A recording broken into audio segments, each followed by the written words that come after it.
প্রায় ৩৫০০ খ্রিস্টপূর্বাব্দের একটি পাত্রে পাওয়া অবশিষ্টাংশের রাসায়নিক বিশ্লেষণে দেখা গেছে প্রাচীন মেসোপটেমিয়ায় অর্থাৎ বর্তমান ইরাক অঞ্চলে মানুষ তখন আঙ্গুর থেকে ওয়াইন তৈরি করছিল। এই আবিষ্কার প্রমাণ করে যে অ্যালকোহল মানুষের সভ্যতার একেবারে প্রাচীন পর্যায় থেকেই তার খাদ্য ও সংস্কৃতির অংশ ছিল। অ্যালকোহলের ইতিহাস প্রায় কৃষিকাজের ইতিহাসের মতোই প্রাচীন। আসলে বিয়ার এবং রুটি এই দুইটি খাদ্যবস্তুই প্রায় একই সময়ে একই অঞ্চলে এবং একই মূল উপাদান থেকে তৈরি হয়েছিল। উভয়ের মূল উপাদান ছিল শস্য।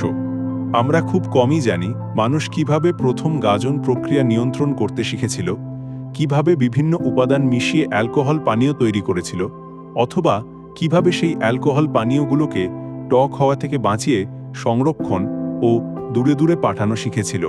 তবে বিভিন্ন অঞ্চলের বিভিন্ন ধরনের ওয়াইন পাত্র অধ্যয়ন করে আমরা শিখেছি যে প্রাচীনকালে কিভাবে পণ্যগুলি এক অঞ্চল থেকে অন্য অঞ্চলে পরিবহন করা হতো।